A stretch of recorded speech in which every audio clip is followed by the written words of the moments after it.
Andrea, we're Yay. back. We're back, episode 8. Episode 8. Yes, which is called I'm in My Feelings. Yes. You have to say it that way. I'm in my feelings. I'm in my feelings. Thank you. Understanding dysregulation. Yes. So you know where I always start with is my love for millennials. Yes, you do. Because they're the ones who use this term. They coined that term, didn't they? They did. Yeah. I'm in my feelings. And honestly, it's brilliant. And it's probably one of the ones that I use the most, right? Yeah. When I talk to people about being in your feelings, it's okay to be in your feelings. But what we're going to talk about today is how do we deal with feelings and understanding that feelings don't mean that you're dysregulated, right? No. Feelings are normal. It's information. They're not good or bad. I love that. They're just information of how far off you are sometimes with your center, with your alignment, or how elevated you are, or how in it you are, and where you need to go. Yes, but just emotions in general are responses to normal experiences. Right. We have emotions on a day-to-day basis. Happy, sad, angry, joyful. That is the human experience. It is. And there's so many of us that want to section off some of them. I love that movie Inside Out so much. You saw that, right? No, it's on my list because I have the second one, not the first one. And you told me I have to watch the first one first. I'm not okay right now. You haven't seen Inside Out. I haven't. Okay, I know. sorry. It's brilliant. Focus, Andrea. I do know. Okay. Anyway, yes, but it just helps normalize all of the feelings that we have. And we can't have one without the other. But I think a lot of us want to section off certain feelings that are undesirable or that they're not okay. And there's no good or bad feelings. They're just feelings. And it's a human experience. We need them all. We do. Yes. And they're all information to help us make decisions. And so it's intended to inform you. Right. And to support you and to help you process experiences. Yes. But we, particularly our Gen X generation, got messages like, suck it up, buttercup. Shake it off. Shake it off. There are so many messages. I can speak personally, but everybody, and it's no fault of anyone else's. It's kind of generational things of what our parents learned or the society. And there's still some messages there, but there were just so many messages of certain feelings that were not okay, or if they were expressed, you may have them, but we don't all need to see them all the time or quiet down. I mean, we could talk for an entire episode on the suppression of emotions, the messages that we get.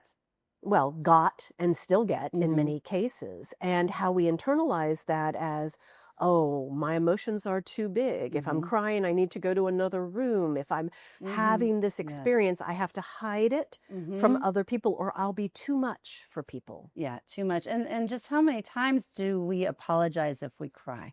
Or if we get a little tear, like, I'm sorry. I mean, we're going to talk about that a lot, I think. But the apologies we go through, and I mean, just the whole concept of men don't cry and how seldom we see men cry.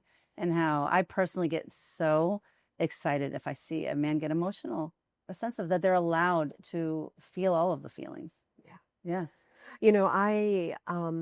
I'm a big crier. I don't know that you know that, but I cry in awe. Yeah. When I have experiences that move me, I cry so easily. As I talk about it, I can feel that emotion. Yeah. That for me, it's always kind of right there at the surface of feeling my way through life. It's interesting that that's the one that's most accessible for you is when you're in awe. In awe. For me, it's not when I'm sad, I don't go there. It's when I feel like someone's angry with me. If I feel like I might be in trouble or I've caused something, that's when it comes and I want to repair. The tears are very accessible, but not when I'm sad. Sometimes when I'm happy, but it's mostly that one. Not funny. It's different. No, I think it's different for everybody. And I certainly have had that one. But what I realize is the most tears you're going to get out of me is when I am really experiencing inspiration and things that are so big. So what it is, right? We've talked about that. Where we get it from childhood messages, the same things we've been talking about this whole series, which is that it is actually our fight, flight, or freeze Mm-hmm. or fawn response. Mm-hmm. That our nervous system, our brain, our body has responses to emotions Mm-hmm. Right. that help us determine how we're going to work with them. Yeah. So maybe it's to fight, right? Maybe the emotion coming in feels like I'm unsafe and I'm going to fight about this, right? That's always the first part is I'm not safe. I'm not I safe. do not feel safe. Right. Yeah. Well, and I know I'm going to just do what I always do. There is an amygdala. The amygdala is always, it's our emotion center, always searching for, are you safe? What is this? Yeah. It's a great perceiver, poor interpreter. Mm-hmm. It can tell when there's something different, can't necessarily tell if it's safe or not safe. Right. So it triggers the hypothalamus. Hypothalamus sends messages to the brain and body, adrenaline, cortisol, all those things. We've talked Yes. about that. So we go into fight, flight, freeze, or fawn. Yes. So fight and flight, right? They're very similar. You're preparing to either run, get out of the way, Yeah. or to fight. and what that might look like for us is get super busy and get really busy into something that we're doing so that we're not Action. action, Action right? mode. Mm-hmm. Or fight, where we become argumentative and irritable, right? You might see that. Or we freeze, and a lot of us look like functional freeze. That is the place I go to. I'm either a flee, right? Run, get busy, do more, or I am a absolutely just doom scroll, stuck on the couch. That is that freeze. Yeah. The freeze for me is if someone has said something to me, I have a reaction and I can't remember anything. Yes. I can't remember all the points. Some people are so good at remembering everything in an argument or this, and I go blank. I go blank, and that is my freeze response. I can't remember anything. I can't respond. And I know I had a point, but the prefrontal cortex is offline. I cannot recall anything. And then the car ride home, I'm like, oh, I should have said this, but that's not as I'm more regulated than I used to be. So it's not as difficult anymore, but I know when it comes up. So that's my freeze. And then fawn. Okay. I need to jump in with fawn because for me, it seems like you're more dialed in than I am with all the research. But for me, that was a fairly new concept to read in print. The first so long was just fight or flight. Then we started hearing fight, flight, or freeze. And I have been hearing it very recently of the fawning part. And for me, and you'll be more articulate than I will of describing it, but I don't know if I've ever had a stronger reaction than seeing myself in print when I saw the fawning. My take, and I want to hear more about this, but of the over apologizing, just that I'm sorry, or the people pleasing that goes into in order to get to a feeling back of safety. And that when I read that, I didn't realize just how much of a fear response it is. And it made so much more sense. So if you can just expand on that a little of what's happening. Well, I don't think there's a lot that I need to expand except to say that it has been more recent that people talk about that other aspect. Yeah. And it is one of the most utmost survival skills because if you're a mother with children, what can you do? You can't fight. You can try and flee, right? It tends to, and it's not just women, but it tends to be heavily women.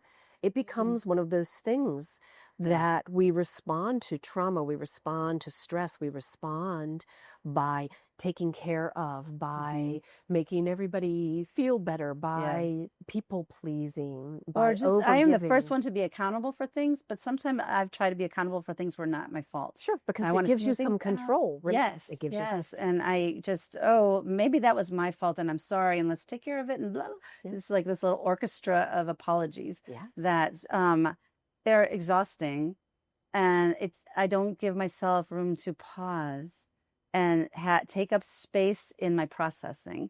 Like, is this something I truly need to apologize for? But I can feel the regulation happening where I feel like, okay, they're not mad at me anymore. They're okay. I can go on. But if something is left unsettled and I haven't done my part, I'm a mess. So let's talk about what happens to us when we get dysregulated, because having emotions is not dysregulation. Correct. There's such a difference. One is just a connection with yourself, and one is a protection, Sure. right? Right. Yes, So, the dysregulation is like protecting yourself. well, a dysregulation reflects when you've kind of run out of coping skills. Correct. Like Yeah. there's nothing left I know how to do. Mhm. Now, some of us are depleted on a daily basis or in a lifetime, so we really don't have those. So Yeah. we may experience emotions in a very big way, right? Yes. We're decompensating, we're falling apart, we're, using loud tears, loud cries, big emotions, right? That's what it can look like for It some, can look like definitely. that for some. Some, it can be a complete shutdown Yeah. and not having any emotions. So dysregulation really talks about the fringe, Yeah. right? Yes. So the goal with an emotion, right? Like, okay, I'm having grief. I've lost this person or I've lost this experience. Something's happened and I have grief.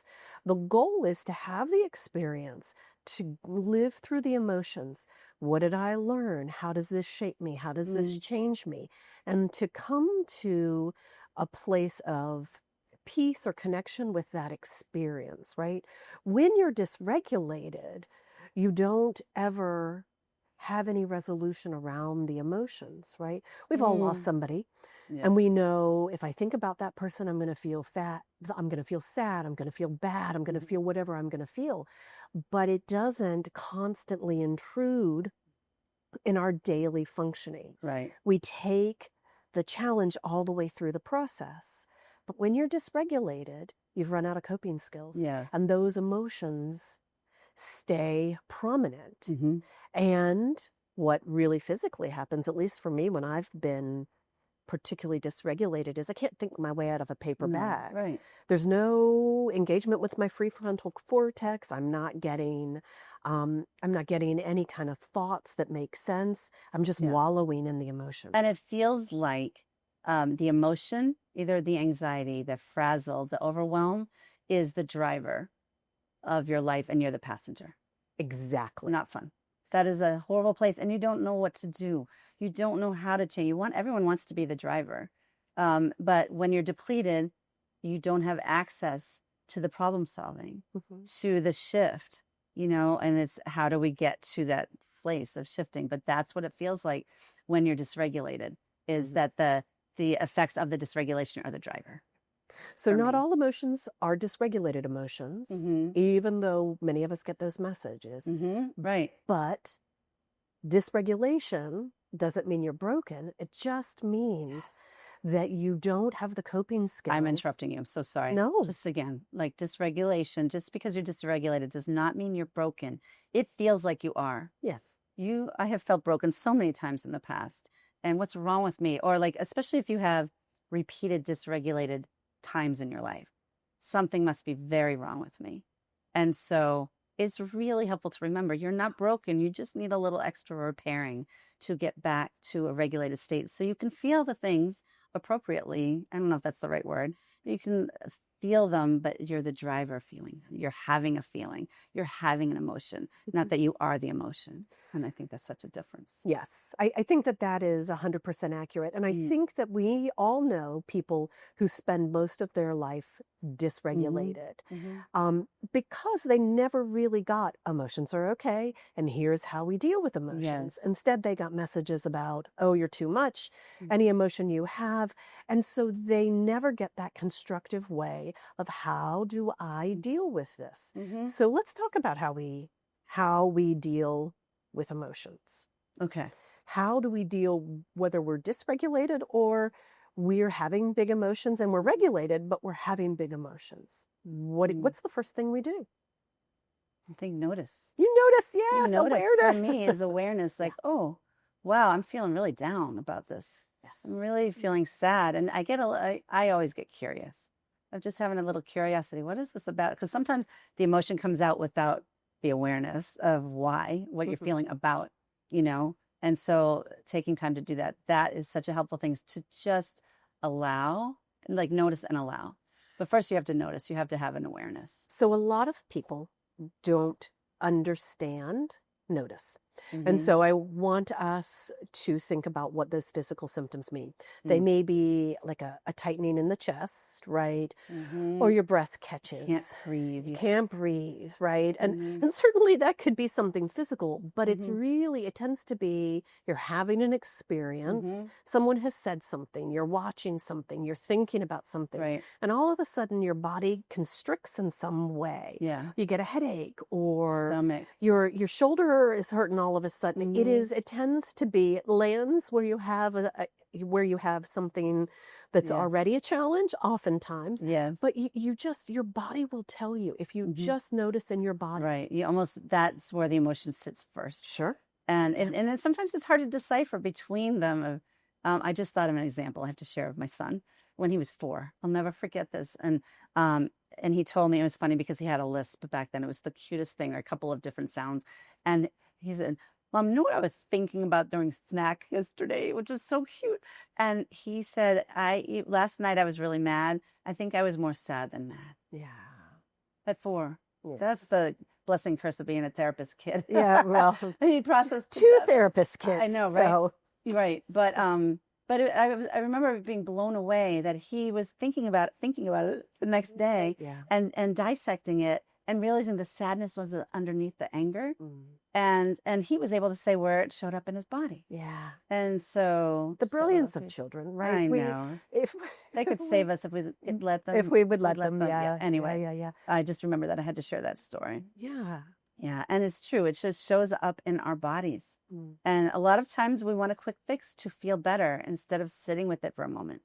Which is, you know what I mean? Like, oh, okay, that's undesirable. What can I do so it's that? And the regulation comes in, the dysregulation, instead of, is it okay to sit with fear? Is it okay to sit with anger for a little bit? We can do a whole episode on sitting in the discomfort, because there's so much benefit. Distress tolerance. Yes, change building distress tolerance. But yes. The second thing you do, so we notice. Yes. The second thing we do is we try to regulate ourselves. And so I want to talk about a couple of regulation. And there's one, right? I do this one all the time. Lay one hand on the forehead. And put the other on the occiput. Yes. And this is a main neurovascular hold. It's something I learned in Donna Eden's program. And this is great. I do this all the time. I've already shown it to you, but I do it so frequently. Yes. Now, here's it feels amazing. It feels amazing. And what it does is it brings back the blood flow to the brain, right? You're getting that blood and oxygen back to the prefrontal cortex. But the backhand is like the container for it. It is a container. It's just so soothing. Since you did this one, I've been doing this in almost every session with my clients. And it works instantly. I do it on the phone when I'm talking to, Yeah. Medicare or doing audits or my mom. Right. I do this with everybody. But here, it can get a little more specific. Okay. So when I tell you, I'm telling you the occiput, which is the ridge at the back of your head. Yeah. But if you are feeling panicked, which is oftentimes when we're really dysregulated, what we're feeling is panic. Right. Put it behind your eyes, right? Right behind those eyebrows. Like a little above the occiput. Well, right. So it's behind your eyeballs, right? So instead of at the occiput, which is low, behind the eyeballs, behind the eyeballs, and so you're going to put one hand on the forehead, and then the other behind the eyes, and kind of gentle pressure, right? I use a little bit of firm pressure because that feels good to me. Whatever feels good for you. Okay. And you're going to take a couple of breaths, and actually, what will happen is if you hold it long enough, your hands will start to pulse, and that's a really good indication that your brain, your body has hooked up. There's another one that I use all the time, and it's Melanie Smith, Well Within, taught me. And you take your index fingers and you put them in that little divot behind your earlobe. And that's actually the gateway to your fight or flight, to your triple warmer in acupuncture. And then you place your hands in front of that and allow your face to be cradled. Okay. You're going to love this. I already do. I know. Doesn't it feel good? It's so soothing because we did this as kids. We would do this, right? We would sit and think. We would sit with our face in our hands and like on a chair, almost like pondering something or looking at something. It's so good. Yeah. All right. So take a big breath in and sigh it out. Oh, yeah. Take another one.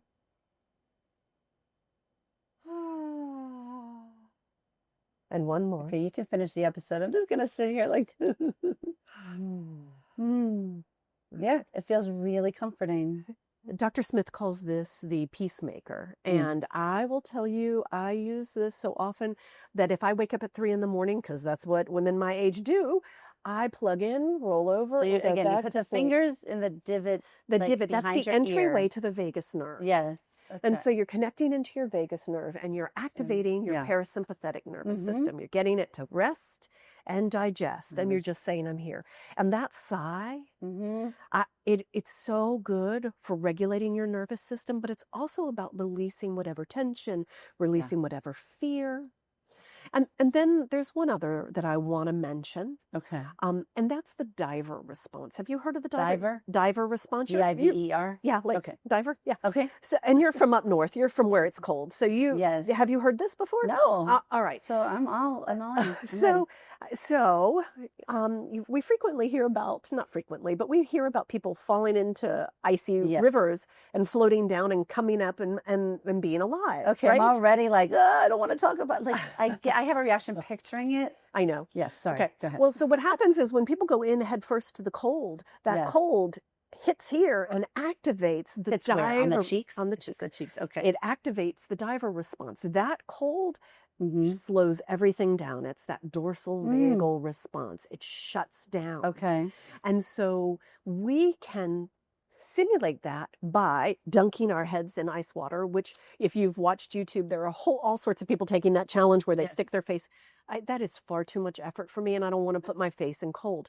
Yeah. But an ice pack works just as well. So I keep ice packs in my freezer at home, in the office. It will do what? It evokes that. It slows everything down. Slows everything down. Okay. So you're going to place that here on this, or this on your cheekbones. Okay. You're going to place it on your cheekbones. But honestly, you can place it on your neck. You can place it on your chest. You can. I have a headache one that you can pull over the top of your head like a sock. Wow. And it gives you a little pressure as well, but it's cold. It's ice cold. Yeah.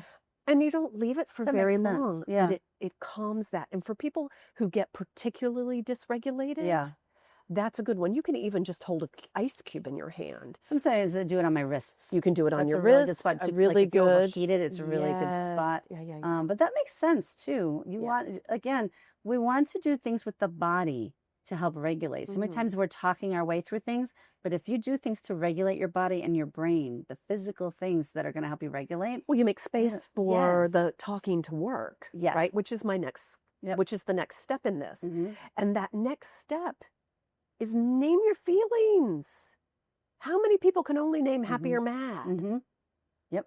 And so that's where you get curious. What am I feeling right now? I'm feeling sad. I'm feeling hurt. I'm feeling afraid. I'm feeling worried. I'm feeling whatever. Yes. And we can begin like to Zach name saying, I was more sad than mad. And it helped him sort it through. There was a study in UCLA, I don't know when this was, and it was for people with fears of spiders, fear of spiders. And they had half the group name what they were feeling and the other half didn't. That was the only marker. And they found that the people who just named that they were anxious, that they were afraid, they measured their physiological responses. They were so much more able to get closer to the spider, to hold the spider, whatever they needed to do, than the people who didn't, just simply by naming it. I love that. Okay, so not that I'm dying to touch a tarantula. I'm just saying, but it's so powerful to just name. I'm feeling really frightened right now. It loses the power. Yes. So I tell people that in therapy all the time. When you name it, it loses its power, right? Yes. And so name the emotion. And just like you said with Zach, I could respond with anger, but really it was sadness or hurt or whatever. And so we do, when we're trying to regulate ourselves, we really got to explore the depths of that. And I'm going to say it out loud. We can have more than one emotion at a time. Yes, embrace the and. Yes. There's so many more things than just sad. I do that in one of my classes. Like, okay, I want to hear all the different things you can come up with that fall under the guise of sad. And there's so many. I think there's over 3,000 words in the dictionary for emotions. We're so limited, but that like emotional literacy is so important because you can't address anything that you can't name. And it is so helpful to just say there's sad. And it's fun in the class because And people's interpretations of, well, I can't think of an example. They'll name one word and other people are saying that's not sad, but it is to them. Right. And it's just, and all that matters is that you can come up with something that makes sense to you.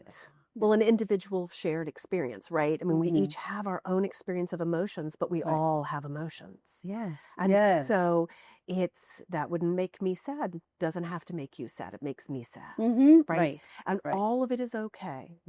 So the next part of this is, how do you express this? And it's always important for me to say, be gentle with yourself. It is something we as humans lack. We are so hard on ourselves. Be gentle with yourself. But it's, how do now I express what my emotion is? What is this feeling in my body telling me? What is this anger telling me? What is this hurt telling me? It's usually, I didn't like the situation, or this is something different I need. It's giving us information. So it's then, what is this telling me, and how do I say it? And then it's to continue to give yourself these experiences of safety. Yes. It all comes back to safety. If you feel safe, you can feel anything, and it's okay. Yes. And we don't, as a general rule, talk about that. Oh, well, this doesn't feel so safe. Your nervous system needs more than one safe experience. Right, because you didn't have one negative experience and have all the habits that you have. It was a lifetime of habitual responses and everything. So it's not going to be a one and done fix. Correct. At all. So we have to shape more and more experiences of safety. So our nervous system begins to plug into that quicker. It doesn't like mean teaching our nervous system. Yeah. Because remember, we have already done that teaching to be in this chronic stress response. Right. That's what we got as children, right? We habituated to that habit of being in fight or flight. Now we're asking our nervous system to do something different. We have to continue to bring it back to calm. We have to bring it back to safety. We have to bring it back. Yes. And so the more we're able to do that, the easier it is to get there. And so that's, again, I'll go back to be gentle with yourself. It's not always easy. Correct. And you're going to make lots of mistakes. Yes. And it's okay. You're a beginner. If you're a beginner, it's expected to not know how to do it yet. And that is okay. And we're not used to that either. We get frustrated. Why can't I breathe right? Because you haven't been breathing this way your entire life. So it's going to take practice. But the more you practice these things outside of the stressor or outside of the experience, the more accessible it's going to be when it comes up. And so you just have to dedicate time. It has to be important to you that you want to learn how to do this, and you need practice. You need to come up with cues or prompts. Well, to try. And you have to find the one. If you just started with one, maybe it's the neurovascular hold with the hand on the forehead and the hand on the occiput. Find what feels good. Find what feels good and do that one. And you see me doing it all the time. You have a lot of them. I don't wait around until I'm, I realized I was taking a hot bath last night and I was in the tub going, and I was like, okay, let me layer my reset here. Right. Because my body responds better to this kind of active intention on relaxing. So I think we've covered regulation and dysregulation. We could probably go on all day, but I think this is a nice stopping point.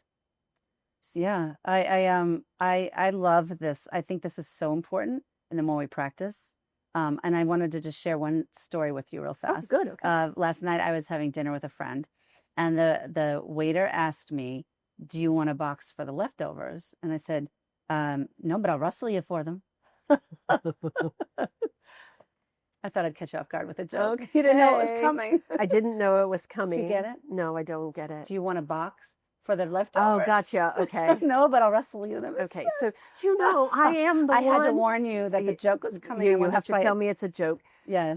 I was like, it's funny. Yeah, okay, gotcha. Yep. That. Okay, just trust me that it's funny. It was funny. Okay.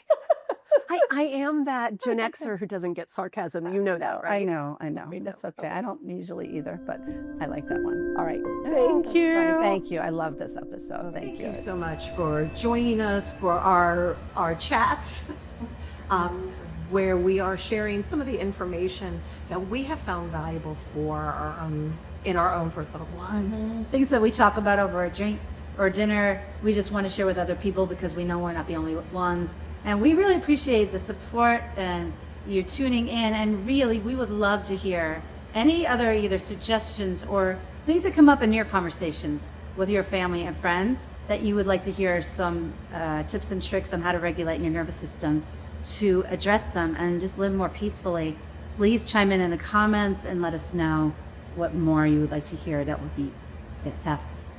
We all deserve to live a more peaceful, balanced life. Thank you so much. Have a good day. Be gentle with yourself.